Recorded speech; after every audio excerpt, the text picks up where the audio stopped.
کتاب بشارت المصطفیٰ لشیعۃ المرتضی صلی اللہ علیہما وآلہما عماد الدین ابی جعفر محمد بن ابی القاسم الطبری رحمہ اللہ. یہ کتاب چھپی ہے جامعۃ المدرسین قم میں، اور یہ صفحہ نمبر 45 ہے، اور یہ حدیث نمبر 35 ہے. شیخ صدوق رحمہ اللہ نے روایت فرمایا، یہ شیخ صدوق سے روایت کرتے ہیں کہ ہمارے آقا ہمارے سید امام جعفر الصادق علیہ الصلاۃ والسلام نے فرمایا: اغفل الناس قول رسول اللہ صلی اللہ علیہ وآلہ فی علی بن ابی طالب یوم مشربت ابراہیم کما اغفلوا قوله فیہ یوم غدیر خم. رسول اللہ صلی اللہ علیہ وآلہ وسلم ایک دن ایک باغ میں تھے. وہ باغ رسول صلی اللہ علیہ وسلم کی اپنی ذاتی ملکیت تھی مدینہ منورہ میں، جہاں پہ انہوں نے اپنے زوجہ کریمہ حضرت ماریہ قبطیہ ابراہیم رضی اللہ عنہ کو ٹھہرایا تھا، وہاں پہ ان کو سکونت عطا فرمایا تھا. اور وہاں پر رسول صلی اللہ علیہ وآلہ وسلم نے ہمارے مولا امیر المؤمنین علیہ السلام کے متعلق ان کی شان اقدس میں کچھ جملے فرمائے ہیں جن کو صحابہ نے بلا دیا ہے، لوگوں نے بلا دیا ہے، جیسے لوگوں نے حدیث غدیر کو بلا دیا ہے اور فراموش کیا ہے. رسول اللہ صلی اللہ علیہ وآلہ وسلم اس باغ میں تھے، مشربہ یعنی باغ، جو ماریہ قبطیہ رضی اللہ عنہ وہاں پہ رہتی تھی. وہ صحابہ وہاں پہ تھے، صحابہ بھی بیٹھے تھے. وَجَاءَ عَلِي اِذْ جَاءَ عَلِيٌ علیہ السلام فَلَمْ يَفْرَجُوا لَهُ. صحابہ بیٹھے تھے، نبی صلی اللہ علیہ وسلم بیٹھے ہیں، مولا علی علیہ السلام تشریف لاتے ہیں. صحابہ جب مولا علی امیر المؤمنین علیہ السلام کو دیکھتے ہیں کہ وہ تشریف لاتے ہیں تو ان کے لیے وہ جگہ خالی نہیں کرتے کہ وہ آ کر بیٹھیں، ان پہ اعتنا نہیں کرتے. ادب اور احترام کے تقاضے کا وہ خیال نہیں رکھتے. فلما رآہم لم یفرجوا قال لهم. جب نبی کریم صلی اللہ علیہ وسلم نے دیکھا کہ میرے بھائی، میرے سردار، میرے تاج سر امیر المؤمنین علیہ السلام لائے اور تشریف لائے، اور صحابہ نے احترام نہیں کیا، ان کے لیے اپنے مجلس میں جگہ نہیں کھولا بیٹھنے کے لیے، تو فرمایا: یا معاشر الناس ھذا اہل بیتی تستخفون بهم وانا حی بین ظہرانکم. اے میرے صحابہ، یہ تو میرے اہل بیت ہیں، ابھی میں زندہ ہوں آپ کے درمیان، اور آپ ان کی توہین کرتے ہیں، ان کی بے احترامی کرتے ہیں، اور ان کے ادب جو ادب لائق ہے ان کے لیے، اور جو احترام واجب ہے ان کے لیے، اس کا مراعات نہیں کرتے. اما واللہ لئن غبت عنکم فإن اللہ لا یغیب عنکم. جس دن میں آپ کے درمیان نہیں ہوں گا اور یہاں اس دنیا سے چلا جاؤں گا تو یاد رکھنا اللہ غائب نہیں ہوگا، اللہ یہاں سے نہیں جائے گا. ان الروح والراحة والبشر والبشارة. خوشی، خوشحالی، شادمانی، سرور اور جنت کی راحتیں، جنت کی لذتیں اور جنت کی سروریں اس شخص کے لیے ہے لمن اتم بعلی وتولہ، جو میرے بھائی امیر المؤمنین علیہ السلام کو اپنا امام مان لے اور اس کو اپنا مولا مان کر اس سے محبت کرے، اس سے وفا کرے. وَمُسَلِّمٌ لَهُ وَلِلْأَوْسِيَاءِ مِنْ وُلْدِهِ. اور بالکل اس کے سامنے، اس کے کمانڈ کے سامنے، اس کے فرامین کے سامنے، اور اس کے نسل سے جو امام آئیں گے ان کے سامنے وہ تسلیم ہوں. ان حقا علی ان ادخلہم فی شفاعتی. ایسے افراد جو میرے بعد میرے بھائی امیر المؤمنین علیہ السلام کو اور ائمہ طاہرین علیہم السلام کو اپنا امام مان لیں اور ان کے سامنے تسلیم ہوں، تو ان کا حق یہی بنتا ہے، ان کا میرا فریضہ یہی ہے کہ میں ان کو اپنی شفاعت میں شامل کروں. لأنہم اتباعی، کیونکہ وہ ایسے لوگ ہی میرے ماننے والے ہیں. فمن تبعنی فإنہ منی. اور جو میری اتباع کرے وہ تو میرے امتی ہے، وہ تو میرا فرزند ہے، وہ تو میرا نور عین ہے، وہ تو میرا اپنا آدمی ہے. سنت جرد فی من ابراہیم لأنی من ابراہیم و ابراہیم منی وفضلی لہ فضل وفضلہ فضلی. اور یہ ابراہیم علیہ السلام کا قول ہے اور ابراہیم علیہ السلام کی سنت ہے: من اتبعنی فإنہ منی. جو میری اتباع کرے وہ میرا فرزند ہے، جو میرا اتباع کرے وہ میرے اہل خانہ میں سے ہے. ٹھیک ہے نا؟ اور یہ ابراہیم علیہ السلام کا سنت میرا سنت ہے، اور یہ ابراہیم علیہ السلام کی فضیلت میری فضیلت ہے، اور میری فضیلت ان کی فضیلت ہے. وَأَنَا أَفْضَلُ مِنْهُ. اور میں ابراہیم سے افضل ہوں. اللہ تعالیٰ نے فرمایا: ذُرِّيَّةً بَعْضُهَا مِنْ بَعْضٍ وَاللَّهُ السَّمِيعُ الْعَلِيمُ. یہ حضرت ابراہیم علیہ السلام کے نسل سے ہیں اور اہل بیت علیہ السلام میرے نسل سے ہیں اور اللہ سمیع علیم ہے. وكان رسول الله صلی اللہ علیہ وآلہ وثعت رجله في مشربة ابن ابراہیم حتى عاده الناس. اس وقت رسول صلی اللہ علیہ وسلم کے پیر میں چوٹ لگی تھی اور لوگ ان کی عیادت کے لیے آئے تھے, ان سے ملنے کے لیے آئے تھے. تو یہ اس وقت کی بات ہے. حضرت عبداللہ ابن عباس رضی اللہ عنہ سے روایت ہے کہ رسول صلی اللہ علیہ وآلہ وسلم نے فرمایا ان اللہ تبارک و تعالی آخا بینی و بین علی ابن ابی طالب سلام اللہ علیہ, اللہ تعالیٰ نے مجھے, میرے اور میرے بھائی امیر المؤمنین علیہ السلام کے درمیان مواخات اور بھائی چارہ قائم کی ہے.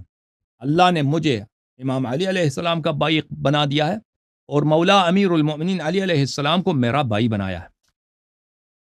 وَزَوَّجَهُ ابنتی من فوق سبع سماوات, اور اللہ تعالیٰ نے امام علی علیہ السلام کو میرا داماد بنایا. 7 آسمانوں کے اوپر سے اللہ تعالیٰ نے فاطمۃ الزہرا سلام اللہ علیہا اور امیر المؤمنین علیہ السلام کی شادی کرائی ہے. وَأَشْهَدَ عَلَى ذَلِكَ مُقَرَّبِي مَلَائِكَتِهِ, اور اللہ تعالیٰ نے اس زواج پر, اس نکاح پر مقربین جو ملائکہ ہیں ان کو شاہد بنایا ہے. وَجَعَلَهُ لِي وَصِيًّا وَخَلِيفَةً, اللہ تعالیٰ نے امیر المؤمنین علیہ السلام کو میرا وصی اور میرا خلیفہ بنایا ہے. فَعَلِيٌّ مِّنِّي وَأَنَا مِنْهُ, تو بس امیر المؤمنین علیہ السلام میرے ہیں اور میں علی علیہ السلام کا ہوں. محبہ محبی, جو امام علی امیر المؤمنین علیہ السلام سے محبت کرے اس نے مجھ سے محبت کی ہے. ومبغضہ مبغضی, اور جو ان سے بغض رکھے, مولا امیر المؤمنین علیہ السلام سے بغض رکھے, اس نے مجھ سے بغض رکھا ہے. وَإِنَّ الْمَلَائِكَةَ لَتَتَقَرَّبُ إِلَى اللَّهِ بِمَحَبَّتِهِ, اور ملائکہ اللہ تعالیٰ کی رضا اسی میں ڈھونڈتے ہیں. ملائکہ اللہ کا قرب, اللہ کی رضا اور اللہ تعالیٰ کی ثواب اور اللہ تعالیٰ کی عطا کا راستہ اسی میں ڈھونڈتے ہیں کہ زیادہ سے زیادہ محبت کریں. کن سے؟ مولا امیر المؤمنین علیہ السلام سے. ملائکہ اللہ تعالیٰ کی رضا اور اللہ تعالیٰ کا ثواب اور اللہ تعالیٰ کا قرب کی تلاش کس راستے سے کرتے ہیں کہ زیادہ سے زیادہ محبت کریں, زیادہ سے زیادہ دعائیں دیں, زیادہ سے زیادہ صدقے جائیں. کس کے؟ مولا امیر المؤمنین علی علیہ السلام کے. ہمارے آقا حضرت مولا امام جعفر صادق علیہ السلام فرماتے ہیں کہ ایک دن میرے والد گرامی حضرت امام محمد باقر علوم الرحمن علیہ السلام مسجد میں داخل ہوئے. انہوں نے دیکھا کہ مسجد میں مسجد نبی صلی اللہ علیہ وآلہ وسلم, دوسری روایات میں کہ وہاں پہ شیعہ بیٹھے تھے ممبر اور قبر شریف کے درمیان. تو میرے والد گرامی حضرت امام محمد باقر علوم الرحمن علیہ السلام شیعوں کے پاس گئے, قبر شریف اور ممبر کے درمیان. فرمایا واللہ انی لا احب ریحکم و ارواحکم, شیعوں سے فرمایا کہ اے شیعو, اے میرے جد کے محبو, اے اہل بیت کے عاشقوں اور وفاداروں, اللہ کی قسم میں تم سے محبت کرتا ہوں.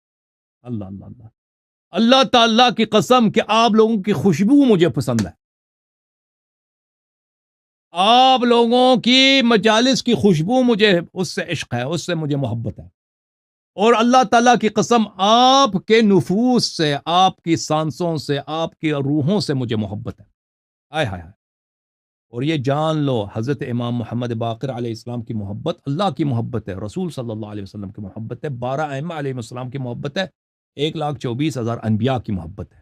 مطلب کیا ہے کہ اللہ محبت کرتا ہے شیعوں سے, نبی کریم صلی اللہ علیہ وسلم پیار کرتے ہیں شیعوں سے, ائمہ طاہرین 1,24,000 انبیاء پیار کرتے ہیں شیعوں سے. ان کو شیعوں کے خوشبو سے محبت ہے, ان کے شیعوں کے سانسوں سے محبت ہے, ان کے شیعوں کے مجالس سے محبت ہے.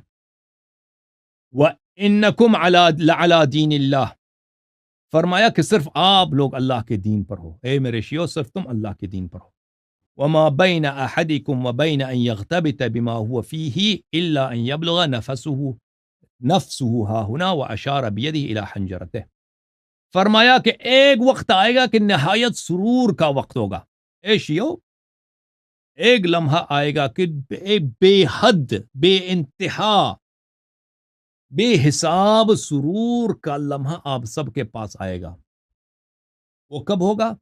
انہوں نے اپنے حلق شریف کی طرف اشارہ کیا. وہ لمحہ جب آپ کا نفس, جب آپ کی سانس یہاں پہنچ جائے گی, جب مرتے وقت آئے گا, ہاں جب سانس یہاں پہنچ, یعنی بالکل مرنے سے پہلے, جان دینے سے پہلے, وہ وقت تمہاری نہایت خوشی کا وقت، دوسرے جو ہوں گے نا وہ نہایت ان کا غم و مصیبت کا وقت ہوگا، تمہارے لیے خوشی کا وقت ہوگا۔ ہاں کیوں خوشی کا وقت ہوگا؟ کیوں؟ وہ بہت ساری، یہ اس کا احادیث بہت زیادہ ہے کہ اس وقت ملاقات ہوگی حضرت رسول صلی اللہ علیہ وآلہ، مولا امام علی علیہ السلام سے، ائمہ طاہرین علیہ السلام سے، جنت بھی دکھائیں گے، بشارتیں دیں گے شیعوں کو، ٹھیک ہے نا؟ اس مرتے وہ مومن جو بیمار ہے، مر رہا ہے، یا مومنہ بیمار ہے، مر رہی ہے، تو جب وہ مولا کو دیکھتے ہیں تو نہایت خوشی، حد ہی نہیں رہتا، اور اہل بیت طاہرین علیہ السلام کی زیارت نصیب ہو، حد ہی نہیں رہتا، اتنا زیادہ سرور ہوتا ہے، خوشی ہوتی ہے مومن کو، پھر وہ کہتے ہیں کہ آ جاؤ ہمارے ساتھ، آ جاؤ، ہم آپ کو لے کے چلتے ہیں، ہمارے اب مہمان بنو۔ ملک الموت بھی یہ کہتا ہے کہ اب آپ جو ہے رسول صلی اللہ علیہ وسلم کے بارگاہ میں جائیں گے۔ تو مومن کا جب سانس لیا جاتا ہے تو مومن چلا جاتا ہے کس کے خان پر، کس کے دسترخوان پر؟ پنجتن پاک کے دسترخوان پر، ائمہ طاہرین علیہ السلام کے دسترخوان، جنت میں چلا جاتا اسی وقت جب ان کی قبض روح ہوتی ہے، سمجھ میں آئی نا؟ اس کی روایات ہمارے پاس بہت زیادہ ہیں۔ فَأَعِينُونَا بِوَرَعٍ وَاجْتِهَادٍ، میں آپ سے محبت کرتا ہوں لیکن تم میری نصرت کرو، تم میرا ساتھ دے دو، ہماری نصرت کرو، کس طرح؟ ورع کے ساتھ۔ ورع کس کو بولتا؟ اللہ کا خوف، اللہ کا خوف، ہمارا شیعہ وہی ہے، ہمارا ناصر وہی ہے جو اللہ سے ڈرتا ہے، وہ حرام کے قریب نہیں جاتا کیونکہ اللہ کا خوف ہوتا ہے کہ میں کیسے شراب کی طرف دیکھوں، یا میں کیسے نامحرم کی طرف دیکھوں، یا میں کیسے بے نماز بنوں، نماز نہ پڑھوں، یا کیسے میں باتھ روم جاتا ہوں استنجا نہ کروں، پیشاب پخانے سے اپنے آپ کو پاک نہ کروں، کسی غریب کا حق کالوں، یا اپنی بیوی کو بنا حق ماروں، تھپڑ ماروں، ٹھیک ہے نا، یا اپنے بچے کو میں ماروں، یا میں کسی کا حق کالوں، یا محنت مزدوری نہ کروں، میرے بچے میری بیوی جو وہ ان کو کھانے کے اخراجات کے محتاج ہوں، اور میں محنت مزدوری نہ کروں، ٹھیک ہے نا؟ تو ورع کیا ہے میرے محترم ناظرین؟ ورع ہے اللہ کا خوف۔ اللہ کا خوف کس بات کا؟ کہ اگر میں اللہ کے احکام پہ عمل نہ کروں تو اللہ یہ محبت اہل بیت، یہ ایمان جو ہے یہ امانتی بھی ہو سکتی ہے، امانتی یعنی ابھی ہے، کل نکل جاتی ہے، مرتے وقت نکل جاتی ہے، انسان وہ شیطان کا پیروکار بن جاتا ہے، ٹھیک ہے نا؟ تو فرمایا یہ ایمان جو ہے یہ عاریہ بھی ہو سکتا ہے، یہ اس کے احادیث بھی بہت زیادہ۔ تو انسان کو اللہ کا خوف رکھنا چاہیے۔ اہل بیت علیہ السلام کی شیعہ وہی ہیں جو اللہ سے ڈرتے ہیں۔ اہل بیت علیہ السلام خود ہر حلال حرام کا نہایت ہی احتیاط کے ساتھ خیال رکھتے تھے۔ بورع، پس ہماری مدد کرو، اپنی زندگی میں ورع رکھا کرو، اللہ کا خوف، واجتہاد، اجتہاد کس کو بولتے ہیں؟ یعنی کثرت عبادت۔ اجتہاد کیا ہے؟ یعنی عبادت، زیادہ سے زیادہ نمازیں پڑھا کرو، زیادہ سے زیادہ تلاوت قرآن کیا کرو، سجدے کیا کرو، ٹھیک ہے نا؟ سجدے سے سر زیادہ جلدی نہ اٹھاؤ، رکوع سے سر جلدی نہ اٹھاؤ، اللہ کے سامنے استغفار کرو، اللہ تعالیٰ سے معافی مانگو، کثرت عبادت۔